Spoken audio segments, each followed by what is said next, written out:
अस्सलाम वालेकुम, welcome back to my channel. कैसे हैं आप सब लोग? आई होप कि सब बिल्कुल ठीक होंगे। तो सबको मेरी तरफ से रमज़ान बहुत बहुत मुबारक हो। तो आज मैं रमज़ान स्पेशल लेके आई हूँ चिकन कोफ्ता की रेसिपी। तो सबसे पहले यहाँ पे मैंने चिकन लिया है। चिकन को मैंने जो है वो अच्छे से वॉश करने के बाद इसको मैंने ड्राई कर लिया था और इसको क्यूब्स में काट लिया है।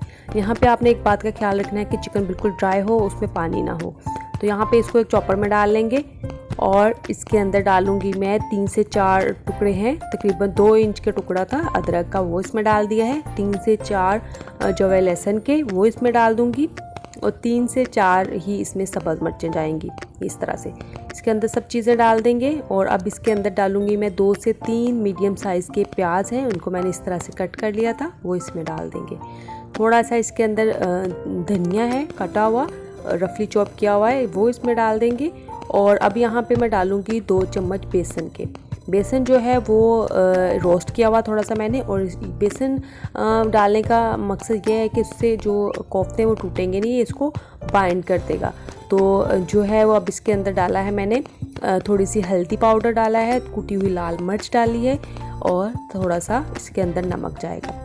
और अब इसमें मैंने डाला है इसमें ये ज़ीरा, साबुत ज़ीरा आधा चम्मच ये डाल देंगे और 1 चम्मच इसमें खुश्क धनिया, ये थोड़ा सा फ्राई करके रोस्ट करके इसको मोटा सा कूटा हुआ है वो डाल दिया है। तो इसको जो है अब मैं चॉपर में चॉप कर लूँगी। और इस पेस्ट को हमने बहुत ज़्यादा बारीक नहीं पीसना है, थोड़ा सा इसको इस तरह से रखना है मोटा। ये देखिए, अगर ये हम इस पेस्ट को बहुत ज़्यादा बारीक करेंगे तो ये एक लिक्विडी सा बन जाएगा और इससे कोफ्ते अच्छे नहीं बनेंगे। तो अब मैंने यहाँ पे इसको बर्तन में निकाल लिया है। और आपने क्या करना है, अब आपने थोड़ा सा ऑयल लेके हाथों पे लगाना है और इसको बॉल की शक्ल बना लेनी है, जिस साइज़ का भी आप चाहें उस साइज़ की। बस इसको आपने हाथों पे थोड़ा सा ऑयल लगाते जाना है और इस तरह से इसकी बॉल बनाते जाना है। बहुत इजी, हाथों पे चिपकेगा नहीं, और थोड़ा थोड़ा ऑयल लगाते जाएं। तो इसी तरह से ये सारे कोफ्ते मैंने रेडी कर लिए हैं।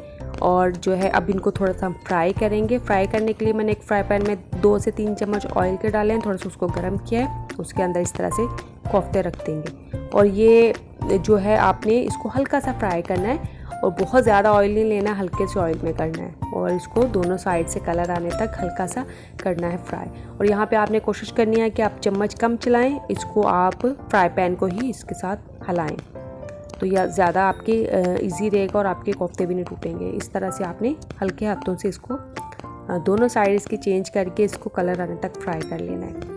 और इसी तरह से मैंने ये सारे कोफ्ते जो हैं वो फ्राई कर लिए हैं, यहाँ पे रेडी हो गए हैं। अब हम इनका मसाला बनाएंगे, ग्रेवी बनाएंगे। तो यहाँ पे मैंने एक पैन में 2 से 3 चम्मच ऑयल डाला है, उसमें मैंने प्याज डाल दिए और जो जिस हमने ऑयल में कोफ्ते फ्राई किए थे वो भी ऑयल मैंने इसी में डाल दिया है। और अब थोड़ा सा इसको फ्राई किया है, इसको कलर आने तक थोड़ा सा प्याज को। और अब इसके अंदर मैंने लहसुन अदरक और सब्ज़ मिर्च का पेस्ट वो इसमें ऐड कर दिए।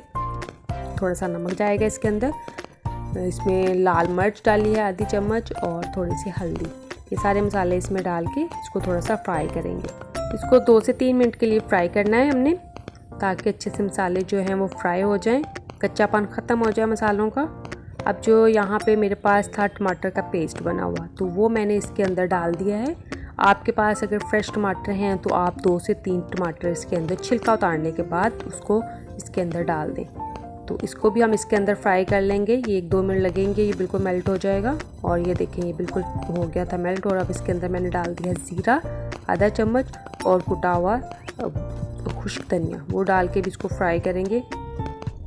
और अब जो है हमारा मसाला जो है वो तकरीबन रेडी हो गया है। अब इसके अंदर जो हमने फ्राई करके रखे हुए थे कोफ्ते, उनको डाल देंगे। सारे कोफ्ते इसके अंदर इसी तरह मसाले में डाल देंगे। और अब इसको जो है आपने यहाँ पे हल्के हाथों से चम्मच चलाते हुए इनको इसके अंदर फ्राई करना है मसाले के अंदर। इसको 3 से 4 मिनट के लिए मसाले के अंदर अच्छे से फ्राई करना है, ताकि जो हमने इसमें स्पाइसेस ऐड किए हैं अपने इसके अंदर ग्रेवी के अंदर मसाले के अंदर, वो भी सारे कोफ्तों के अंदर उनका टेस्ट आ जाए। अब ये देखें, यहाँ पे मैंने 3 से 4 मिनट इनको अच्छे से फ्राई कर लिया है। अब यहाँ पे इसके अंदर पानी ऐड कर देंगे। पानी आप अपनी मर्ज़ी के हिसाब से कर लें। कुछ लोग ज़्यादा इसका शोरबा पसंद करते हैं, कुछ इसकी ग्रेवी बनाते हैं। तो मैं इसको बस थोड़ा सा इसका बनाऊंगी, ग्रेवी टाइप ही बनाऊंगी, ज़्यादा पतला नहीं करूँगी। तो यहाँ पे मैंने इसको पकने के लिए रख दिया है और ये अच्छे से पक रहा है। इसको 10 से 15 मिनट तक आपने अच्छे से पकाना है, या जब तक आप जितनी ग्रेवी चाहते हैं तब तक इसको पकाएं।